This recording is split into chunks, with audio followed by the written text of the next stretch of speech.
se réjouit d'écouter ton message sur 1 Corinthiens C'est ça, 15, 15, 1 à 34. 1 à 34. Excellent. C'est juste. J'ai bien Merci noté. Seigneur pour David. Merci pour le fait que tu lui aies mis ce passage sur le cœur. Et je prie Seigneur que tu puisses lui donner justement cette autorité de prêcher ta parole et que notre cœur puisse être réceptif à entendre cette vérité et puis qu'elle puisse nous transpercer et ne pas nous laisser indifférents, Seigneur. Pour ta gloire. Amen. Amen. Merci beaucoup Lionel. Alors bonjour à tous, j'espère que vous allez bien. Ça va, vous êtes prêts pour vous lancer dans ce chapitre, un bout du chapitre, c'est pas tout le chapitre. Donc 1 Corinthiens 15. J'étais en début de semaine et puis je regardais le planning des cultes et puis j'ai vu mon nom avec un point d'interrogation et je me suis dit bon, qu'est-ce que je fais? Je me suis dit bon, je vais quand même prendre le message de ce dimanche. Et je réfléchissais, je me disais mais qu'est-ce que je peux faire? On me retournait dans le Lévitique, me disait bon, je n'ai pas trop le courage, mais voilà, je priais. Et tout d'un coup, un partie de ce passage m'est venu à l'esprit. Je me suis dit, ben, pourquoi pas prendre ce passage. Mais au début, j'avais une autre optique un peu en vue. Euh, je voulais parler plutôt de quelle est la part de Dieu, quelle est la part de l'homme. Mais au final, en prenant le chapitre, en lisant tout, j'ai lu toute la lettre aux Corinthiens. euh, Moi, je me suis dit qu'au final, c'était pas ce que disait le chapitre. Alors, ben, j'allais prendre ce passage, quoi, ces quelques versets, et puis réorienter le message. Donc, ce matin, c'est être chrétien dans un monde troublé et confus. La semaine passée, on a eu un message euh, de Régis Roulet qui nous a parlé de l'Église persécutée. C'était un message fort, percutant, et je trouve toujours quand on aborde ce sujet de l'Église persécutée, moi je suis profondément touché d'entendre certains témoignages. On a eu voilà, l'histoire d'un jeune homme, là, croyant, un jeune croyant, qui a aimé Jésus jusqu'à donner sa vie. Et je suis toujours interpellé en disant, mais waouh, comment est-ce que nous vivons notre foi, notre vie? Je crois que ce message m'a rappelé aussi que nous sommes justement dans ce monde troublé, ce monde aussi où règne une certaine confusion. Et vivre sa foi n'est pas une chose simple. Même pour nous, en Occident, dans notre petite Suisse, bien confortable, au final, même si on n'a pas une persécution ouverte, c'est quand même pas si simple de vivre sa foi au quotidien. C'est un peu on est un peu dans cette période là où on aimerait encourager l'Église à pratiquer sa foi au quotidien, mais c'est vrai que c'est pas si simple. On est dans un monde troublé, un monde où il n'est pas simple de suivre Jésus. La réalité, c'est qu'on est dans un combat, le combat de la foi. Et qu'on soit ici, qu'on soit ailleurs, on est tous euh, quelque part soumis à ce combat. Même si on n'est pas menacé directement par une persécution physique, on subit l'assaut d'idéologies, d'influences qui tentent de nous détourner de notre foi. Et je ne sais pas si vous connaissez cette histoire du voyage du pèlerin. C'est un livre que j'apprécie. Euh, Peut-être que d'autres moins, je ne sais pas. Mais j'avais acheté il y a quelques années c'était le voyage du pèlerin, mais c'était pour les enfants. C'est avec un petit lapin là qui marche et qui va jusqu'à la cité céleste. Mais ce que j'aime dans ce livre, c'est qu'il représente assez bien ce parcours de la foi où le héros qui s'appelle Chrétien, en fait chaque personnage dans ce livre en fait est nommé selon son caractère. Donc ce chrétien marche en direction de la cité céleste et il fait toutes sortes de rencontres, des personnes qui vont l'encourager, le soutenir, des gens qui vont essayer de le détourner de la foi. Et c'est un petit peu ce que nous vivons tous. Du coup, le titre, ce passage m'a semblé pertinent en vue de ce qu'on a vu aussi les derniers dimanches de pratiquer notre foi dans un monde troublé. Donc je vous invite à apprendre le texte là, de 1 Corinthiens 5, versets 1 à 34, et on va se plonger dans le texte. Si vous avez vos Bibles, vous pouvez suivre dans la Bible, sinon c'est affiché aussi ici sur le beamer. Je vais lire dans la version second 21. Hein? Ah non, pardon, oui. Ah, excusez-moi, j'ai raté. Ouais, là. Alors, oui, juste avant qu'on prenne le texte. Merci, oh là là. Je vais reprendre. Oui, je lis mes notes, mais après, des fois, je saute un peu, puis tout d'un coup... Alors, avant qu'on se lance dans notre texte de 1 Corinthiens 15, je voulais lire juste ce passage de l'Ecclésiaste. Ecclésiaste 1 à 9, où il dit « Ce qui a existé, ce qui existera, et ce qui s'est fait, c'est ce qui se fera. Il n'y a rien de nouveau sous le soleil si l'on regarde. Si l'on dit à propos de quelque chose, regarde, ceci est nouveau. Ceci, c'est nouveau. En réalité, cela existait déjà dans les siècles précédents. » Pourquoi est-ce que j'ai pris ce passage? C'est que quelque part, l'épître de Paul en Corinthiens fait l'écho de problèmes auxquels la première Église a dû faire face. Mais comme les êtres humains sont toujours les mêmes, les problèmes sont les mêmes aujourd'hui. Et quelque part, cet épître nous aide à voir comment est-ce que nous pourrons faire face aux mêmes difficultés. Et d'ailleurs, ce que j'aime bien dans l'épître aux Corinthiens, c'est quelque part cette église de Corinthe me fait souvent penser à nos églises évangéliques. Il y a des divisions, il y a des disputes. Il y a certains, on veut suivre les meilleurs leaders. Il y a de l'orgueil.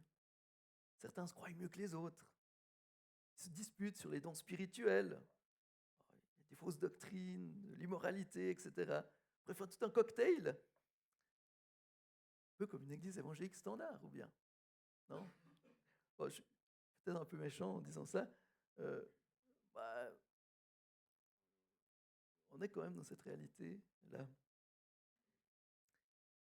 Donc l'église de Corinthe était face à toutes ces choses. Il faut savoir que l'église de Corinthe était aussi dans une ville qui était connue pour sa débauche, pour son commerce. Donc l'église de Corinthe était environnée d'un monde où sexe, argent et mœurs légères faisaient bon ménage. Au final, un peu comme notre société, tu l'as dit, rien de neuf sous le soleil. Au final, on est un petit peu dans la même situation. Donc, pas étonnant que l'église de Corinthe nous ressemble. Donc, je ne dis pas nous en tant qu'église ici, mais en tant qu'église globalement. Donc, l'église de Corinthe était sous l'influence d'une société troublée, confuse. Et justement, dans le chapitre 15 que nous allons lire, Paul répond à différentes questions qui troublaient les Corinthiens. Et cette fois-ci, nous allons prendre le texte de 1 Corinthiens. 1 Corinthiens 15, versets 1 à 34. Il est marqué « Je vous rappelle, frères et sœurs, l'évangile que je vous ai annoncé, que vous avez reçu et dans lequel vous tenez ferme. C'est aussi par lui que vous êtes sauvés, si vous le retenez dans les termes où je vous l'ai annoncé. Autrement, votre foi aura été inutile. Je vous ai transmis avant tout le message que j'avais moi-même reçu. Christ est mort pour nos péchés, conformément aux Écritures. Il a été enseveli et il est ressuscité le 3e jour, conformément aux Écritures. Ensuite, il est apparu à Céphas, puis aux 12. Après cela, il est apparu à plus de 500 frères et sœurs, à la fois, dont la plupart sont encore vivants et dont quelques-uns sont morts. Ensuite, il est apparu à Jacques, puis à tous les apôtres. Après eux tous, il m'est apparu à moi aussi, comme un enfant né hors terme. En effet, je suis le plus petit des apôtres et je ne mérite même pas d'être appelé apôtre, parce que j'ai persécuté l'Église de Dieu. Mais par la grâce de Dieu, je suis ce que je suis et sa grâce envers moi n'a pas été sans résultat. Au contraire, j'ai travaillé plus que tous. Non pas moi toutefois, mais la grâce de Dieu qui est avec moi. Ainsi donc, que ce soit moi, que ce soit eux, voilà le message que nous prêchons et voilà aussi ceux que vous avez crus. Or, si l'on prêche que Christ est ressuscité, comment quelques-uns parmi vous peuvent-ils dire qu'il n'y a pas de résurrection des morts? S'il n'y a pas de résurrection des morts, Christ non plus n'est pas ressuscité. Et si Christ n'est pas ressuscité, alors notre prédication est vide, et votre foi aussi. Il se trouve même que nous sommes de faux témoins vis-à-vis de Dieu, puisque nous avons témoigné contre Dieu qu'il a ressuscité Christ. Or, s'il ne l'a pas fait, si les morts ne ressuscitent pas, en effet, si les morts ne ressuscitent pas, Christ non plus n'est pas ressuscité. Or, si Christ n'est pas ressuscité, votre foi est inutile. Vous êtes encore dans vos péchés, et par conséquent, ceux qui sont morts en Christ sont aussi perdus. Si c'est pour cette vie seulement que nous espérons en Christ, nous sommes les plus à plaindre de tous les hommes. Mais en réalité, Christ est ressuscité, précédant ainsi ceux qui sont morts. En effet, puisque la mort est venue à travers un homme, c'est aussi à travers un homme qu'est venue la résurrection des morts. Et comme tous meurent en Adam, de même aussi tous revivront en Christ, mais chacun à son propre rang. Christ en premier, puis ceux qui appartiennent à Christ lors de son retour. Ensuite viendra la fin, quand il remettra le royaume de celui qui est Dieu et Père, après avoir anéanti toute domination, toute autorité et toute puissance. En effet, il faut qu'il règne jusqu'à ce qu'il ait mis tous ses ennemis sous ses pieds. Le dernier ennemi qui sera anéanti, c'est la mort. Dieu, en effet, a tout mis sous ses pieds. Mais lorsque Dieu dit que tout lui a été soumis, il est évident que c'est à l'exception de celui qui lui a soumis toute chose. Lorsque tout lui aura été soumis, alors le Fils lui-même se soumettra à celui qui lui a soumis toute chose, afin que Dieu soit tout dans tous.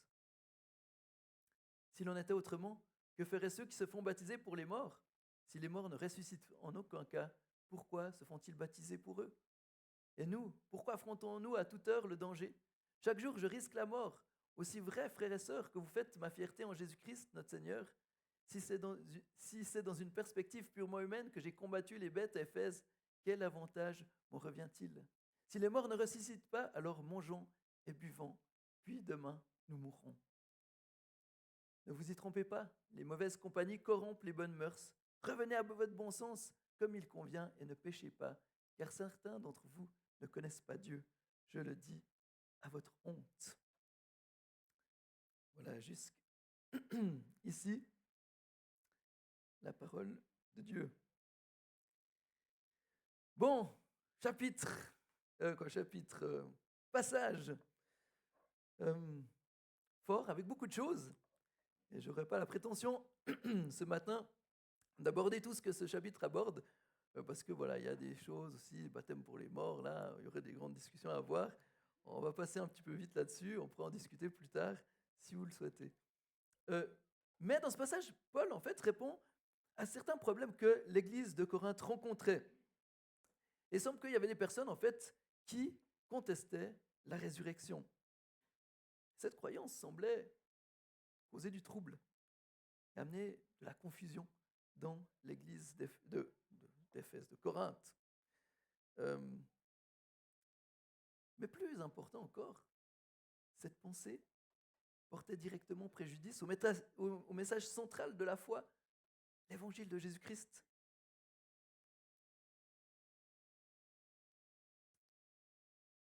Et je crois que aujourd'hui, il y en a parfois de même, un peu pour nous. Il y a des courants qui tentent parfois de remplacer la vérité de l'évangile pour la diluer, pour la modifier, voire la supprimer. Récemment, j'ai lu un article qui disait que il parlait des miracles de Jésus, et puis il disait ouais, l'histoire des poissons, en fait, il y a eu un courant qui a tué beaucoup de poissons, puis ils ont fait remonter à la surface. C'est pour ça que Pierre, il a pu en attraper tout plein tout d'un coup. Une explication scientifique. Bon, je n'étais pas très convaincu, mais au final, on essaye de trouver une explication. Trouver une autre voie que ce que la Bible nous dit que Jésus a fait un miracle. Certains essayent de relativiser le miracle pour le rendre explicable. Et maintenant, j'aimerais que vous imaginiez, par exemple, une table ronde. On mettrait un pasteur, on mettrait un expert en neurologie, on mettrait un psychologue, on mettrait un cosmologue, je ne sais pas qui d'autre encore. On parlerait de la vie après la mort, la vie éternelle. Alors, le pasteur proposerait une vision biblique. Il dirait, voilà, que après la mort, justement, il y a une espérance, il y a la résurrection. Il parlerait de la vie éternelle. Bon, le neurone, lui, expliquerait que quand le cerveau ne reçoit plus d'oxygène, ses réserves en ATP, les carburants des cellules, s'épuise rapidement. Cela provoque une perturbation de l'équilibre électrique des neurones et une libération massive de glutamate, un neurotransmetteur excitateur essentiel du système nerveux. Les circuits neuronaux semblent d'abord s'éteindre, puis on observe un sursaut d'activité cérébrale et notamment une augmentation des ondes du type gamma et bêta. Ce sont des ondes habituellement associées à une expérience consciente. Dans ce contexte, il est possible qu'elles soient impliquées dans l'expérience de mort imminente que rapportent certaines personnes ayant survécu un arrêt cardio-respiratoire. Donc il dirait, bon, en fait, au final, il y a des choses qui se passent dans notre cerveau, et puis ce qui fait qu'on a des perceptions qui sont là, mais au final, qui sont que dues à une activité neuronale. Bon, le psychologue, lui, expliquerait qu'au final, la pensée de la vie éternelle n'est qu'un déni face à la mort, une illusion construite pour ne pas faire face à l'anxiété que celle-ci produit. Le cosmologue, lui, va peut-être expliquer que l'univers va continuer de s'étendre pour au final devenir trop froid pour assurer la vie, ce qui sera appelé le Big Freeze. Et alors, ou alors, peut-être une autre théorie, l'univers va se recontracter, deviendra trop chaud. Ce sera le Big Crunch. Voilà. Bon, au final, chacun va donner son avis, mais chacun va voir les choses de sa perspective et va remettre en question peut-être la vision chrétienne de ce qui a été donné au départ. Et j'ai fait exprès de prendre là dans mon exemple des scientifiques parce que, au final, non pas que la science n'est pas intéressante ou pas des bonnes choses à dire, mais comment nous nous positionnons par rapport à tous les messages que l'on entend, à toutes les conceptions qui nous sont données. On est souvent bombardé de tous ces messages, de toutes ces conceptions, de toutes ces théories. Et des fois, on peut en être troublé dans notre foi. Mais ma question, c'est quelle est la confiance que nous avons dans le message biblique? Face à tout ça, face à toutes ces voix qui s'élèvent, et aujourd'hui, plus que toute autre époque, on a accès à tellement de choses. Comment notre confiance en l'Évangile? Est-ce qu'elle est ébranlée ou est-ce qu'elle tient ferme? Et quelque part, c'est un petit peu ce que devaient faire face les Corinthiens. Il y avait d'autres croyances, des choses qui remettaient en question des choses fondamentales de la foi, comme la résurrection. Et c'est pour ça donc que Paul, dans ce chapitre, va combattre ces idées et va essayer de rétablir de la clarté au milieu du trouble que subissaient les Corinthiens. Et je crois que c'est un message important pour nous aussi parce que, justement, nous sommes dans un monde troublé et confus. Donc tenons ferme la vérité de l'Évangile et ne nous laissons pas tromper par des gens qui, au final, ne connaissent pas Dieu. Et je crois qu'on peut retirer 5 encouragements ce matin par rapport au texte que nous avons lu. Premièrement, je crois qu'on peut être encouragé à tenir ferme, de ne pas diluer l'Évangile, car c'est un message qui est sûr et certain. Paul, face aux faux enseignements qui s'abattaient sur cette église de Corinthe, Paul va faire dans les premiers versets, les versets 1 à 11, il va rappeler l'Évangile. Paul va rappeler l'Évangile qu'il a annoncé aux Corinthiens et dans lequel les Corinthiens ont cru. Paul rappelle que c'est par l'Évangile que nous sommes sauvés, si du moins on le retient tel qu'il a été enseigné. Dans ce sens-là, ce message a une telle importance, parce que ce message est source de salut, donc retenez-le tel quel. N'enlevez rien, ne le diluez pas. Je crois que c'est la première chose importante pour nous. Ne laissons rien diluer ou changer le message de la bonne nouvelle. Ne laissons pas d'autres enseignements, d'autres conceptions, d'autres concepts changer ce message. Car l'Évangile est central et source de salut. C'est la bonne nouvelle. Si nous sommes là aujourd'hui, si nous aimons Jésus, c'est que nous avons cru à cette bonne nouvelle. Gardons-la plutôt, cette bonne nouvelle, dans les termes dans lesquels il nous a été annoncé. Paul met en garde les Corinthiens de dire, mais si vous changez quelque chose, vous risquez d'avoir cru en vain.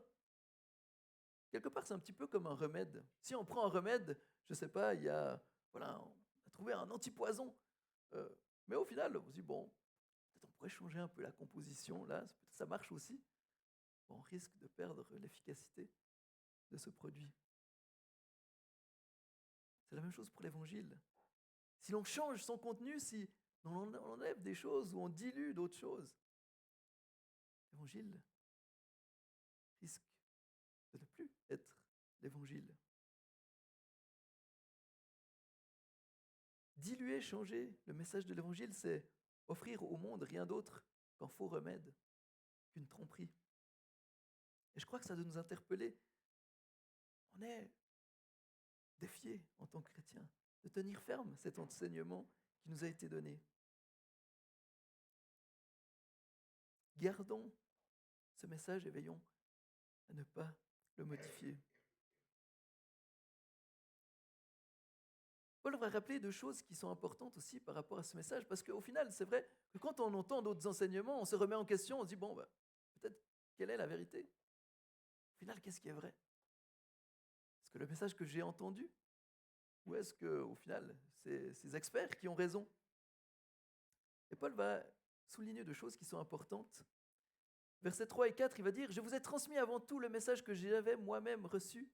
Christ est mort pour nos péchés, conformément aux Écritures. Il a été enseveli, il est ressuscité le troisième jour, conformément aux Écritures. » Paul rappelle aux Corinthiens que l'Évangile ne tombe pas de nulle part. L'Évangile n'est pas juste une belle histoire, un beau concept. L'Évangile est l'accomplissement des Écritures. Paul rappelle que c'est conformément aux Écritures que Christ accomplit ce qu'il a accompli. Donc, en d'autres termes, c'est l'accomplissement des promesses de l'Ancien Testament. L'Évangile est l'accomplissement des promesses de Dieu. C'est pourquoi elle est digne de confiance. Deuxièmement, le message de l'Évangile est certain parce que, Paul va dire, non seulement il est conforme aux Écritures, mais aussi il y a de nombreux témoins. Il y a de nombreux témoins qui sont témoins de la véracité de ce message. Des témoins nombreux et variés. Il va dire en Corinthiens 15, versets 5 à 8, il va dire, « Ensuite, il est apparu à Céphas, puis aux 12. Après cela, il est apparu à plus de 500 frères et sœurs à la fois, dont la plupart sont encore vivants, et dont quelques-uns sont morts. » Donc, en d'autres termes, certains, ils sont encore là, ils sont encore vivants, ils peuvent encore vous témoigner que ces choses sont vraies. Ensuite, il est apparu à Jacques, puis à tous les apôtres. Et puis après eux tous, il m'est apparu à moi aussi. Donc, Paul parle en connaissance de cause, comme un enfant né hors terme. Et Paul va ensuite dire, lui, il a persécuté l'Église de Dieu. Paul n'est pas quelqu'un qui a adhéré au message ou qui a été victime d'une illusion collective, comme des fois certains peuvent le penser. Dire, la résurrection, au final, c'est peut-être une illusion. Là, c'était tellement triste, ils étaient tellement dans un état qu'ils espéraient tellement voir Jésus qu'au final, les disciples ont halluciné. Paul dit non, il y a tellement de témoins. Moi-même, je suis témoin de ces choses, alors que j'étais contre ces choses. Jésus est apparu à Paul, montrant que ce message est vrai. Il y a quelque chose d'important, c'est que l'Évangile est un message sûr et certain, qui ne repose pas sur simplement le témoignage de quelques personnes obscures, et dont une multitude de personnes sont les témoins.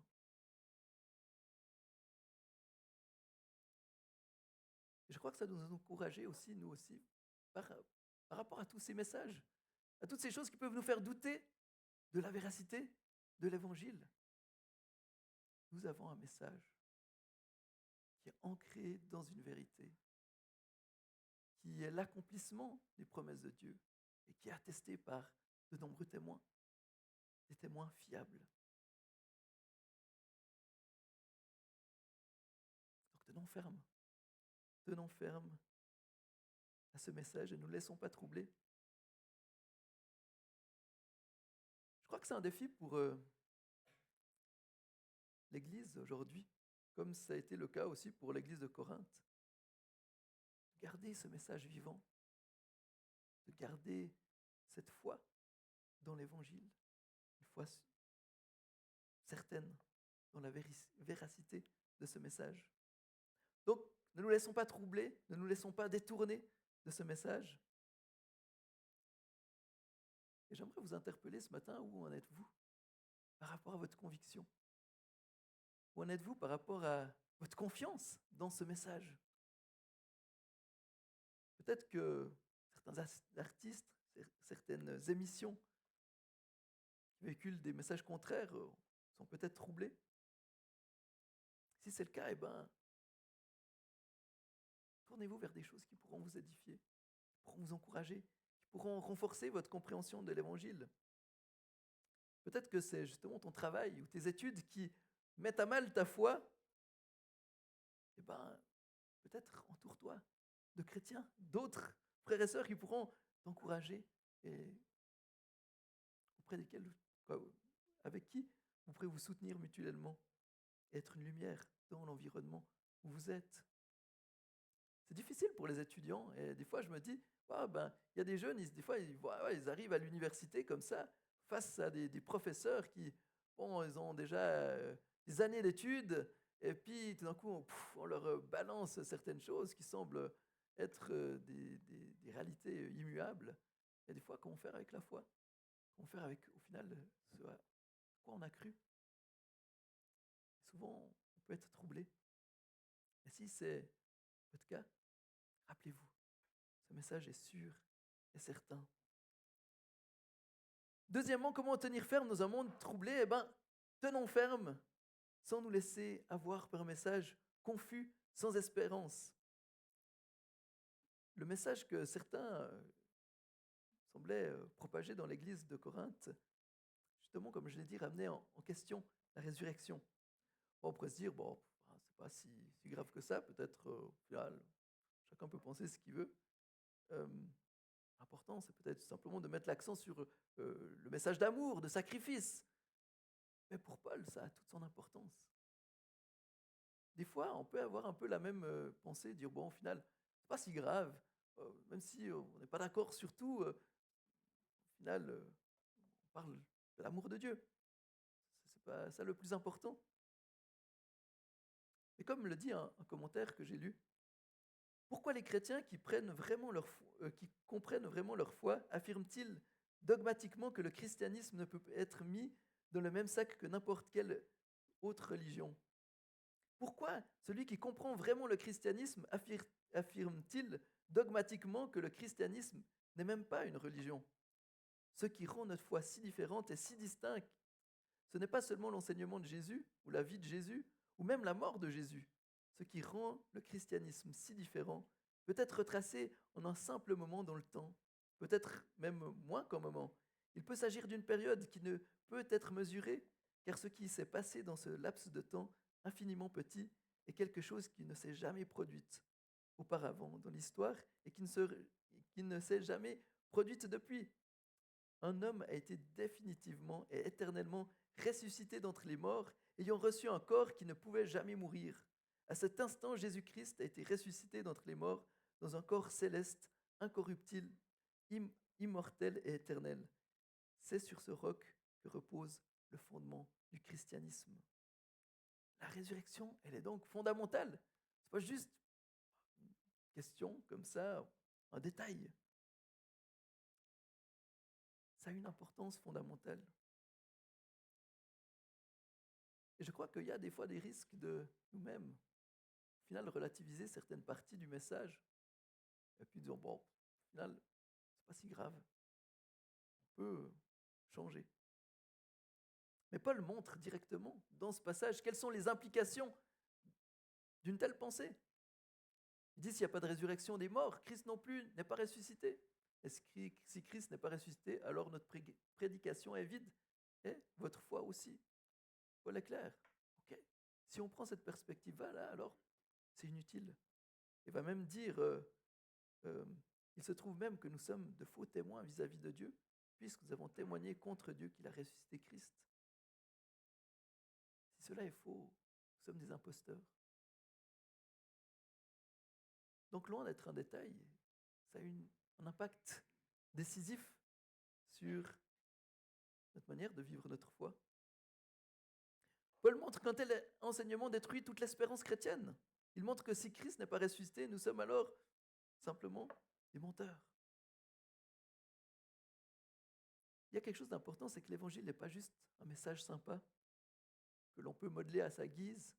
On peut prendre les aspects qui nous arrangent et laisser les autres qui nous dérangent. L'évangile repose sur des vérités importantes et aux conséquences éternelles. Donc ne nous laissons pas comme les Corinthiens, avoir par d'autres concepts, d'autres visions qui nous apportent de la confusion et qui, au final, portent atteinte au message et à son espérance. Et je crois que c'est en grande partie la menace qui plane dans notre Occident. Et je me dis, on parlait des églises persécutées, mais des fois dans ces pays, ils savent en qui ils ont cru. Ils ont peut-être moins eu d'autres pensées, d'autres choses. Et ils sont tellement certains que c'est la vérité, que ça leur donne un zèle. Nous, des fois, on est tellement dans un monde où on connaît tellement de choses qu'au final, ça fait notre flamme diminue. Notre passion disparaît. C'est pourquoi réalisons l'importance de ces choses et la véracité de ce message.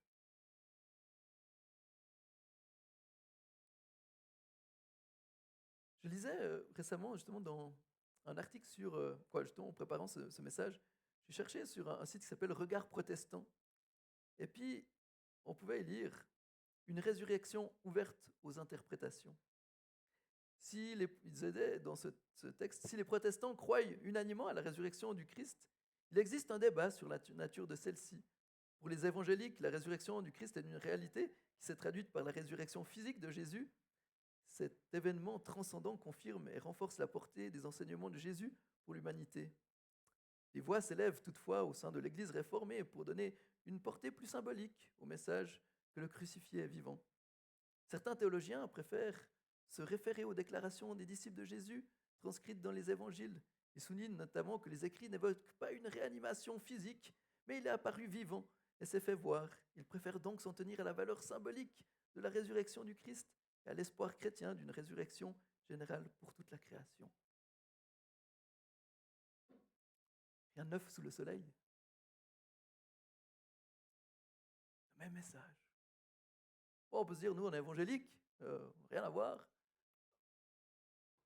Vous savez, ce qui arrive dans une église, souvent, on se fait avoir de même. Hein.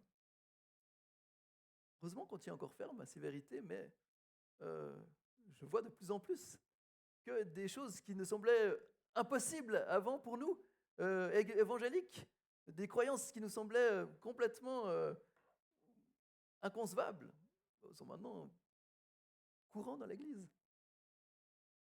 Il n'y a rien de neuf sous le soleil.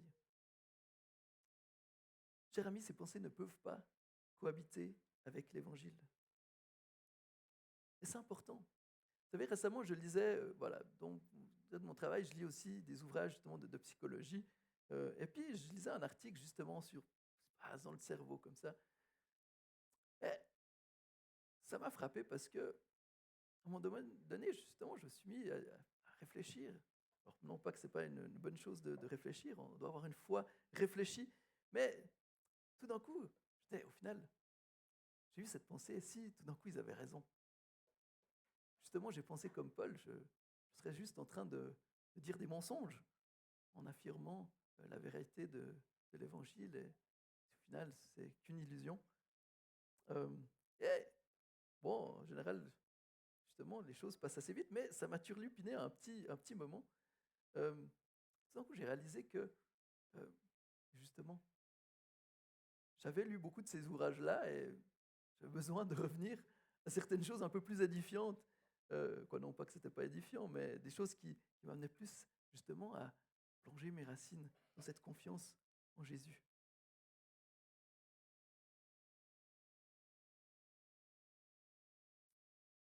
Et en réfléchissant, je me suis dit, mais qui est-ce que j'ai le plus confiance? Est-ce que c'est en Dieu? parce qu'en sent l'être humain. Autant de titres peut-il avoir? Je crois que Dieu est le chemin, la vérité, la vie. Peut-être que vous aussi, certains, vous avez été troublés. Vous avez été troublés par des choses que vous avez vues, par des enseignements, par des débats, peut-être des vidéos sur Internet aussi. J'ai vu plein de vidéos, des fois, qui démontent, essayent de montrer les contradictions dans la Bible, ou essayer de donner comme ça. Force est de constater, quand on y regarde de plus près, même si dans un premier regard, ça peut être déstabilisant, souvent les gens ne connaissent pas ceux qui cherchent à attaquer, ne connaissent pas bien la foi chrétienne, ils ne connaissent pas Dieu. Donc ne nous laissons pas avoir par un message confus et sans espérance, mais tenons ferme dans cette réalité parce que nous avons une espérance vivante et c'est mon troisième point.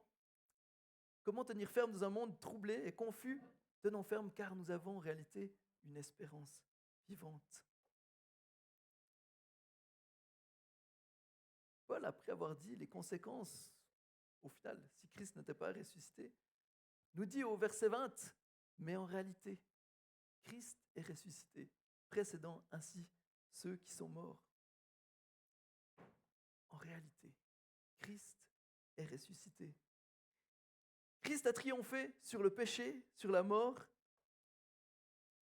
Christ a triomphé. Son triomphe aboutit sur le fait que Dieu soit tout en tous. Le message de l'Évangile, la résurrection de Christ et cette réalité nous donne une espérance vivante, une espérance plus forte que la mort et le péché, une espérance vivante d'une relation renouvelée avec Dieu. C'est pourquoi ne nous laissons pas dérober, ne laissons pas l'ennemi nous voler ce trésor qui nous a été donné.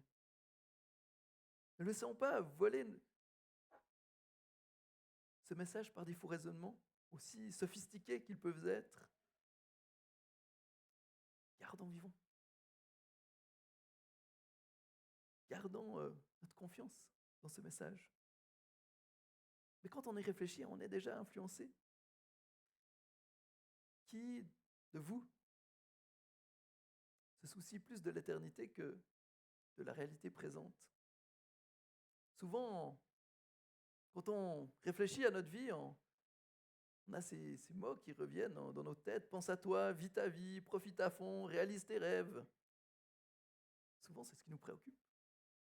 Souvent, c'est dans ce sens-là que nous conduisons notre vie.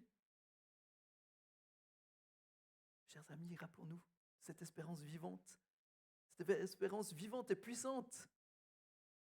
Cette espérance qui nous amène au-delà de notre réalité présente. Cette espérance qui nous aide à tenir ferme dans un monde troublé, qui nous aide à ne pas céder à l'angoisse, à l'anxiété, comme le monde. Donc tenons ferme dans cette réalité parce que nous avons une espérance vivante. Et dernier point, comment tenir ferme dans un monde troublé? Eh bien, tenons ferme en connaissant Dieu, sans nous laissant illusionner par ceux qui ne connaissent pas Dieu. En Corinthiens 15, versets 33 et 34, dit: ne vous y trompez pas, les mauvaises compagnies corrompent les bonnes mœurs, revenez à votre bon sens, comme il le convient, et ne péchez pas, car certains d'entre vous ne connaissent pas Dieu, je le dis à votre honte. Paul est clair, faisons attention à nos fréquentations, et je dirais aussi, au final, faisons attention avec quoi nous nous nourrissons. Comme j'ai dit, si à un moment donné, j'ai lu des choses qu'on nourrit certains aspects, mais qui m'ont amené tout d'un coup avoir un certain trouble, une certaine confusion. Ne nous laissons pas illusionner. Ne soyons pas comme certains que, dont Paul dit, qui ne connaissent pas Dieu, mais connaissons Dieu. Connaissons son message, connaissons sa bonne nouvelle. Et il y a quelque chose que je crois qui est important, c'est que parfois on dit, ouais bon, on a assez d'enseignements, on a assez, on veut vivre des choses, on veut vivre des expériences. On a besoin de connaître. On a besoin de connaître pour tenir ferme. On a besoin de connaître pour ne pas nous laisser illusionner par des choses qui au final nous éloignent de la foi. Parce que l'église de Corinthe, Paul dit en 1 Corinthiens 1, verset 5, il dit, en effet, en lui, vous avez été comblés de toutes les richesses, en particulier en ce qui concerne la parole et la connaissance. Paul dit ça à l'église de Corinthe. Pourtant, ils sont en train de se laisser éloigner par quelque chose de tellement fondamental. Un message qui remet en question un aspect fondamental de la foi. Pourtant, ils étaient riches dans la parole et la connaissance. Mais on pourrait dire aussi, mais nous aussi, on connaît assez, on a assez, c'est bon. Mais non, on a besoin d'apprendre à connaître ce Dieu encore et encore et encore pour rester ferme, pour tenir bon. Vous savez, récemment, j'étais à une rencontre et puis il y avait des discussions par rapport à... voilà, c'était des questions de reconnaissance par les assurances, justement, des pratiques chrétiennes de relations d'aide, etc. Et il y a une association qui veut pouvoir réunir les acteurs chrétiens pour que ça puisse être reconnu. Et quelqu'un disait, oui, mais voilà, il y avait quelques éléments importants par rapport à la confession de foi. Et quelqu'un disait, oui, mais au final, est-ce qu'on ne pourrait pas changer parce qu'il connaissait certaines personnes qui ne croyaient pas au concept de la Trinité. On disait, ben, en fait, est-ce qu'on pourrait enlever ça comme ça ces gens, ils peuvent venir aussi. Bon, ben, est-ce qu'on est toujours... est-ce qu'on parle toujours de la même chose? La personne est tout à fait sincère. Mais au final, on est dans cette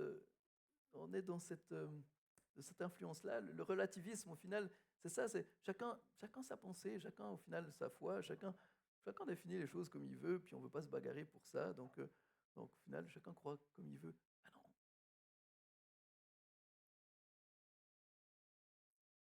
Nous avons besoin de connaître Dieu. Nous avons besoin de laisser ce message être ancré en nous. Je crois que la vraie connaissance nous pousse toujours à l'action. La vraie connaissance nous pousse toujours à vouloir pratiquer notre foi. Paul dit que certains d'entre les Corinthiens ne connaissent pas Dieu, il le dit à notre honte. Et je crois qu'on doit prendre aussi conscience de ça. Est-ce que nous connaissons Dieu? Est-ce que nous avons cette connaissance de Dieu, de qui il est? Bien sûr, l'importance de l'expérience, avoir cette relation vivante avec Dieu, aussi de connaître qui il est, de s'intéresser à qui il est. Si au final j'étais avec ma femme juste pour vivre des expériences avec elle, mais je ne m'intéressais pas du tout à ce qu'elle aime, ce qu'elle désire, ce qui lui fait plaisir, bon, on a peut-être l'impression d'être un peu utilisé.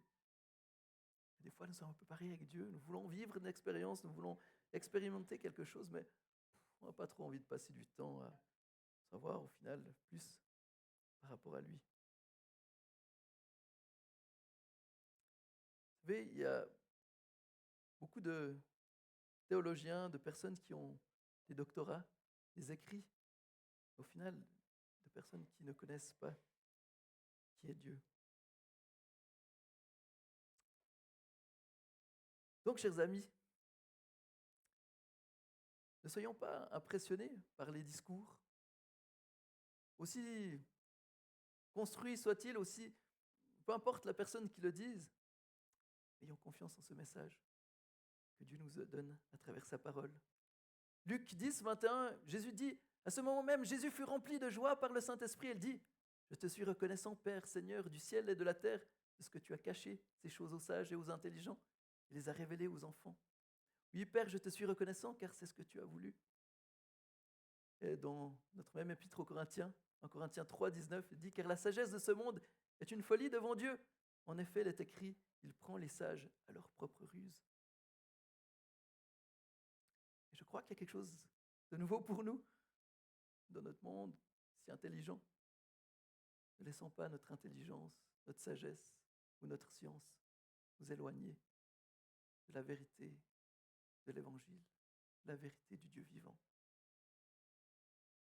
Donc, conclusion, comment tenir ferme dans un monde troublé et confus? eh bien, ne diluons pas notre message, car notre message est sûr et certain. Ne nous laissons pas voir par un message confus et sans espérance. Regardons à la réalité de notre espérance vivante et connaissons Dieu. Ne nous laissons pas illusionner par ceux qui ne le connaissent pas. Donc, quelque part, si on reprend l'illustration que j'ai donnée, pasteur, neurologue, psychologue, etc., toutes sortes de théories, toutes sortes de pensées. Et de nouveau, je ne sais pas pour dire que la science n'est pas importante, ouais, ça fait partie de la grâce commune. Dieu nous a donné un monde sur lequel on peut réfléchir, on peut découvrir des choses, et par sa grâce, on a découvert beaucoup de choses qui nous aident et qui sont vraiment un bienfait pour l'être humain. Mais faisons attention que cette connaissance, ce bienfait, ne soit pas au final quelque chose qui nous éloigne vers celui qui est le pourvoyeur de ces bienfaits, pour tomber dans une autosuffisance, ou quelque part où on élève notre intelligence, nos propres pensées au-dessus de celles de Dieu. Voilà, dans ce monde troublé, soyons comme des enfants, gardons la foi en ce Dieu vivant. Je vais prier. Seigneur, merci parce que tu es là, et tu es le chemin, tu es la vérité, tu es la vie. Seigneur, tu nous connais ici, tu connais chacun de nous. Et Seigneur, c'est vrai, nous sommes dans un monde où beaucoup de choses sont là, beaucoup de choses sont dites. Et on est continuellement bombardé de nouvelles. Seigneur, aide-nous dans tout ce brouhaha, tout ce brouhaha, continuer d'entendre ta voix, continuer de rester fidèle à ta parole, rester ancré dans cette vérité.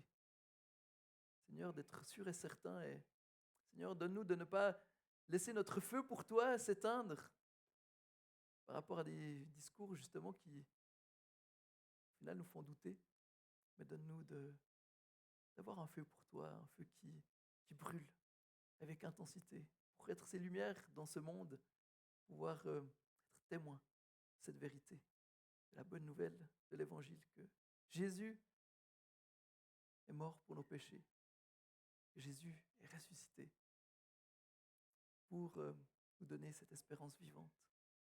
Seigneur, tu es celui qui triomphe du monde. Seigneur, donne-nous de pouvoir être rempli de ton esprit pour pouvoir tenir ferme. Prie de bénir chacun en ton nom Jésus. Amen.